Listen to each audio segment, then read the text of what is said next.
ഇവിടെ നിലമ്പൂർ നിയോജക മണ്ഡലത്തിൽ നമ്മൾ ഭരതേട്ടൻ്റെ മണ്ണിൽ ഇവിടെ അഭിമാനികളായിട്ടുള്ള സനാതനികൾ ഇവിടെ ജീവിച്ചിരിപ്പുണ്ട് എന്നുള്ളതിൻ്റെ ഒരു തെളിവാണ് ഈ വരവായിട്ട് നിങ്ങൾ കാണേണ്ടത്. അതിനപ്പുറം ഇവിടെ NDA ഒക്കെ മത്സരിക്കുന്നുണ്ട്, പിന്നെ മറ്റു സ്ഥാനാർത്ഥികളൊക്കെ ഉണ്ട്. അവരുടെ കൂട്ടത്തിൽ മത്സരിക്കുമ്പോൾ അങ്ങനെ എന്ത് പ്രതീക്ഷയുള്ളത്? അതായത് ഇതൊരു പ്രസക്തമായിട്ടുള്ള ചോദ്യമാണ്. അതായത് ഇവിടെ ഇതിന് മാത്രമാണ് ഇനി പ്രസക്തി. ഈ ഹിന്ദു മഹാസഭ അതുപോലെ ഈ ഒരു പുതിയൊരു നേതൃത്വം, പുതിയൊരു ആളുകൾ, പുതിയ തലമുറ, ഈ ഒരു നമ്മുടെ സനാതനമായിട്ടുള്ള ധർമ്മത്തിൻ്റെ പ്രവർത്തകരെന്ന് പറയുന്ന ആളുകൾ ഇവിടെ ജീവിച്ചു മരിച്ച് ഒരുപാട് ആളുകൾ പ്രവർത്തിക്കുന്നുണ്ട്. അങ്ങനെയുള്ള ആളുകൾക്കൊരു അവരുടെ ജീവശവമായിട്ട് ഇപ്പോഴും മാനസികമായിട്ട് തകർന്ന് അവരുടെ പ്രസ്ഥാനങ്ങളൊക്കെ ഇന്ന് ഇവിടെ 1942 മുതൽ പ്രവർത്തിച്ച് ഇപ്പോഴും വെളിച്ചം കാണാതെ നിൽക്കുന്ന ഈ കേരളത്തിൽ, ഈ നിലമ്പൂരിൽ, അപ്പോൾ അവർ വെളിച്ചം കാണാതിരിക്കുന്ന ഈ പ്രസ്ഥാനങ്ങളുടെയൊക്കെ അവസ്ഥ കാണുമ്പോൾ എല്ലാ ആളുകളും വളരെ വിഷമിച്ചാണ് ഇരിക്കുന്നത്. അവർക്ക് ചെറിയൊരു കുളിർമ കിട്ടുന്നതിന് വേണ്ടിയിട്ട് തന്നെയാണ് നമ്മൾ മത്സരിക്കുന്നത്. ഹിന്ദു മഹാസഭ ഒന്നിൻ്റെയും ഭാഗമല്ല. കാരണം അന്നും ഇൻഡിപെൻഡൻ്റ് ആയിട്ട് തന്നെയായിരുന്നു. പിന്നെ കോൺഗ്രസുമായിട്ട് പണ്ടുണ്ടായിരുന്നു എങ്കിലും ഇപ്പോൾ ഇവിടെ കേരളത്തിലും സൗത്ത് ഇന്ത്യയിലുമൊക്കെ ഇപ്പം നമ്മുടെ ലീഡർഷിപ്പ് എന്ന് പറയുന്നത് ടോട്ടലി ചേഞ്ച്ഡ് ആണ്. രാജശ്രീ ചൗധരി, അതായത് സുഭാഷ് ചന്ദ്ര ബോസ് ജിയുടെ ഗ്രാൻഡ്നീസാണ് ഇതിൻ്റെ നാഷണൽ പ്രസിഡന്റ്. അപ്പോൾ നമ്മളുടെ ഉദ്ദേശം എന്ന് പറയുന്നത് ഇവിടെ യഥാർത്ഥ സനാതന ധർമ്മം തിരിച്ചു കൊണ്ടുവരിക, അതുപോലെ തന്നെ ഈ ഹിന്ദുസ്ഥാന്റെ വേരെന്ന് പറയുന്ന ഹിന്ദുത്വത്തിലാണ് നിൽക്കുന്നത്.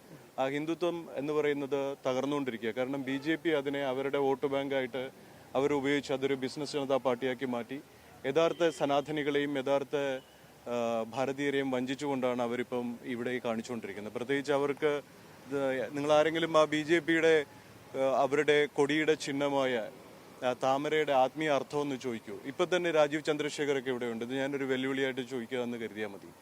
അവർ ഇതിനൊരു മറുപടി പറഞ്ഞാൽ അവർക്ക് എന്ത് തരത്തിലുള്ള സഹായം വേണമെങ്കിലും നമ്മൾ ചെയ്യാൻ പറ്റും. പക്ഷെ അവർക്കറിയില്ല, അവരുപയോഗിക്കുന്ന കാവിയുടെ നിറത്തിന്റെ മഹത്വം അറിയില്ല. അവർക്ക് സനാതന ധർമ്മമോ ദണ്ഡനീതിയോ നീതിശാസ്ത്രമോ ധർമ്മശാസ്ത്രമോ ഒന്നും അവർക്കറിയില്ല.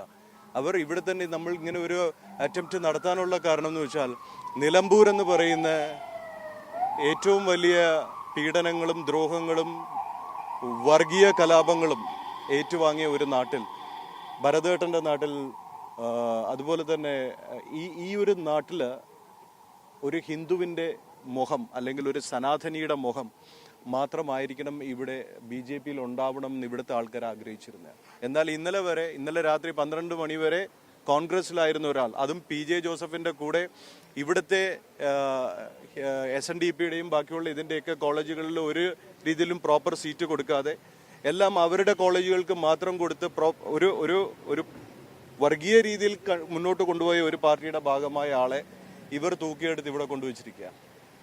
അതൊന്നും ഇവിടുത്തെ സനാതനികൾ സഹിക്കില്ല. ഇവിടെ രാജീവ് ചന്ദ്രശേഖർ പറഞ്ഞ യഥാർത്ഥ വാക്കെന്ന് പറഞ്ഞാൽ നിലമ്പൂർ നമ്മൾക്ക് താല്പര്യമില്ല എന്നാണ്. സാങ്കേതിക വിഷയങ്ങൾ കൊണ്ട് ബുദ്ധിമുട്ടുണ്ട്, പറ്റില്ല എന്നല്ല അദ്ദേഹം പറഞ്ഞ വാക്ക്. താല്പര്യമില്ല. എന്താ ഇവിടെയുള്ള ഒരു അടിമകളും പട്ടികളുമാണോ? ഇവരുടെ മഹത്വമാണ് കേരളം കംപ്ലീറ്റ് അലയടിച്ചത്. ഇവിടുത്തെ ഏറ്റവും വലിയ പോരാളികളായിരുന്നു BJPയെ വളർത്തിക്കൊണ്ടുവന്ന ജനസംഘിന്റെ നേതാക്കൾ ഇവിടെ നിന്നാണ് ഉണ്ടായത്. അതും ഉപയോഗിച്ചു. അതും അനാവശ്യ മത്സരം എന്നുള്ള വാക്കും, അനാവശ്യ മത്സരം എന്ന വാക്ക് അദ്ദേഹവും ഉപയോഗിച്ചു. അതുപോലെ തന്നെ സുരേഷ് ഗോപിയും അതുപോലെ ഉപയോഗിച്ചു. സുരേഷ് ഗോപിക്ക് എന്നൊക്കെ പറഞ്ഞാൽ പാർട്ടി എന്താണെന്നറിയില്ല, മാധ്യമങ്ങളുടെ മേക്കിട്ട് തോണ്ടാനും മസിൽ പിടിച്ച് നടക്കാനും ഇതൊന്നുമല്ല politics. He doesn't know anything about Indian politics. കുറച്ച് എന്തെങ്കിലുമൊക്കെ അവിടെ നിന്ന് ഇവിടെ നിന്ന് പറഞ്ഞൊരു സ്ക്രിപ്റ്റ് എഴുതി കൊടുത്തത് പാർലമെന്റിൽ സംസാരിച്ചാൽ അത് പൊളിറ്റിക്സ് ആവില്ല. ഞാൻ അദ്ദേഹത്തിൻ്റെ അടുത്ത് കഴിഞ്ഞ ഇലക്ഷനും പറഞ്ഞു, നിങ്ങൾ തൃശ്ശൂരിൽ ജയിക്കണമെങ്കിൽ നിങ്ങൾക്കൊരു സംഘ പാരമ്പര്യം ഉണ്ടായിരിക്കണം, അല്ലെങ്കിൽ സംഘം എന്താണെന്ന് മനസ്സിലാക്കണം. പക്ഷേ ഇവിടെ ഈ കുറേ ഓൺലൈൻ സംഘികളും അതുപോലെ തന്നെ ഈ സനാതനധർമ്മം എന്തെന്നറിയാതെ പോകുന്നവരാണ് ഇവിടെ ഈ സംഘത്തിൻ്റെ മഹത്വം നശിപ്പിച്ചിരിക്കുന്നത്. BJPക്ക് ആണെങ്കിൽ പോലും ഗുരുജിയുടെ ഒരു രീതിയിലുള്ള ഐഡിയോളജി അവർ മുന്നോട്ട് വെച്ചിട്ടില്ല. ആണോ? വിചാരധാര എന്തെങ്കിലും പറഞ്ഞിട്ടുണ്ടോ? അവർ എന്തെങ്കിലും ചെയ്തിട്ടുണ്ടോ? അതിന് നേരെ ഘടകവിരുദ്ധമായിട്ടാണ് ഒരു സ്ഥാനാർത്ഥി വെച്ചത്. ഇവരെല്ലാം സംഘത്തിന്റെ മക്കളാണ്. സംഘത്തില് OTCയും എല്ലാം കഴിഞ്ഞവർ തന്നെയാണ്. ഞാനടക്കം സ്വയം സേവനാണ്. 8ാം ക്ലാസ് തൊട്ട് ഞാൻ സംഘത്തിൽ പോകുന്ന ആളാണ്. പക്ഷെ ആ സംഘമല്ല ഇന്നത്തെ സംഘം. അപ്പം 100% നമ്മളിവിടെ ബാക്കിയുള്ള നമ്മൾ ഒരിക്കലും ഈ പറയുന്ന പോലെ ഇപ്പൊ സിംഹം വേട്ടയാടുന്നത് അതിന് ഒരു ലക്ഷ്യമുണ്ടെങ്കിൽ ഒരു പോത്തിനെ ലക്ഷ്യം വെച്ചാൽ അതിന്റെ ചുറ്റും പല മൃഗങ്ങളുണ്ടാവും. കഴുത കാണും, കടുവ കാണും, പുലി കാണും, ഒക്കെ ഉണ്ടാവും.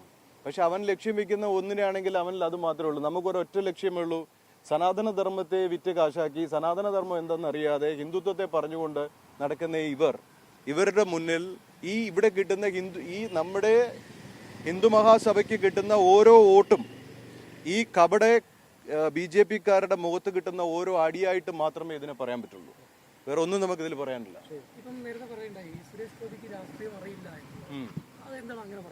അദ്ദേഹത്തിന് രാഷ്ട്രീയം അറിയില്ലെന്ന് അദ്ദേഹത്തിനെ പറ്റി പറയാൻ തുടങ്ങിക്കഴിഞ്ഞാൽ എനിക്ക് ഈ ഒരു അവസ്ഥയിൽ ഒരുപാട് കോൺട്രവേഴ്ഷ്യൽ സാധനം എനിക്ക് പറയേണ്ടി വരും. പക്ഷെ കാരണം അദ്ദേഹം പറഞ്ഞൊരു വാക്ക് കുറെ ഈക്വൽ പാർട്ടിക്കാർ വന്നിട്ടുണ്ട്. ഈക്വൽ പാർട്ടിക്കാരെന്ന് എല്ലാ പാർട്ടിക്കാരെയും ബഹുമാനിക്കണം. അദ്ദേഹം ആരായിക്കണം ഈക്വൽ പാർട്ടി എന്നൊക്കെ പറയാൻ? അദ്ദേഹം അത്രയ്ക്ക് വളർന്ന വ്യക്തിയാണോ? അദ്ദേഹത്തിന് എന്താ രാഷ്ട്രീയത്തെ പറ്റി അറിയാം? അദ്ദേഹത്തെ ഞാൻ തന്നെ ഒരു തൃശ്ശൂരിലൊരു കുഞ്ഞിന് ഭാവൻ സ്കൂളിൽ നിന്ന് വേറൊരു ഇതിലേക്ക് മാറ്റി കൊണ്ടുവരണം എന്ന് പറഞ്ഞ ഒരു റിക്വസ്റ്റ്, അതായത് ഭാവൻസിന്റെ 2 ബ്രാഞ്ചിൽ നിന്ന് ഒരു ബ്രാഞ്ചിലേക്ക് മാറ്റി കൊടുക്കണമെന്ന് സുരേഷ് ഗോപിയുടെ അടുത്ത് റിക്വസ്റ്റ് ചെയ്യാൻ ഒരു കുടുംബം വന്നു. 4ാം ക്ലാസ് പഠിക്കുന്ന കുട്ടി. അപ്പോൾ അദ്ദേഹം പറഞ്ഞ വാക്കെന്ന് പറഞ്ഞാൽ XMP എന്ന് പറഞ്ഞ ഒരു ലെറ്റർ പാഡ് ഞാൻ അടിക്കില്ല. അതാണോ രാഷ്ട്രീയക്കാരൻ? അതാണോ ഒരു ജനനേതാവ്? അതുപോലെ തന്നെ അദ്ദേഹത്തിന്റെ പല കാര്യങ്ങളും പറയുകയാണെങ്കിൽ ഇവിടെ ഒന്നും നിൽക്കത്തില്ല. നിങ്ങൾ എന്നെ ഇപ്പം ട്രിഗർ ചെയ്യരുത്. ഇപ്പം നമ്മൾ വേറൊരു കാര്യത്തിലേക്ക് പോവുകയാണ്. പിന്നീട് നമുക്ക് സംസാരിക്കാം. കുറച്ച് സാധനമുണ്ട്, ഞാൻ പിന്നീട് പറയാം. Thank you. സ്വാമി ഭദ്രാനന്ദ്, പിന്നെ നിങ്ങളൊക്കെ ചിലപ്പോൾ വേറൊരു പേരിലും വിളിക്കാറുണ്ട്. തോക്കുസ്വാമി എന്നും വിളിക്കാറുണ്ട്. അല്ല, ഏതിൽ വിളിച്ചാൽ തോക്കെന്ന് പറഞ്ഞാൽ ഒരു നല്ലൊരു സാധനമാണല്ലോ. ധർമ്മത്തിന് വേണ്ടി ഇപ്പൊ തീവ്രവാദം നടത്തുന്ന ഇതിനല്ലല്ലോ നമ്മൾ തോക്കെടുത്ത്. അന്ന് ഇതുപോലെ തന്നെ ഇവിടുത്തെ ഹിന്ദുത്വത്തെ അടിച്ചു തകർക്കാൻ വേണ്ടി ശ്രമിച്ച ഒരു സർക്കാരും ഒരു ഗ്രൂപ്പിനും എതിരെ അന്ന് എനിക്ക് പോരാടേണ്ടി വന്നു. ഇന്നിപ്പോൾ ജനാധിപത്യ രീതിയിലുള്ള ഒരു തോക്കെടുത്തിരിക്കുക. അതാണ് ഇവിടെ പത്രിക സമർപ്പിച്ചത്. അന്നത്തെ തോക്ക് വേറെ, ഇന്നത്തെ ഇപ്പോൾ രാഷ്ട്രീയ തോക്കെടുത്തിരിക്കുക. തോക്കുസ്വാമി, it's not a bad name. It's something, it's unique, right? How many Swamis are here in this country owning that kind of name? Nobody is there. So it's a privilege for me. ഊത്ത് സ്വാമി അല്ലല്ലോ. ശരി എന്നാ, thank you.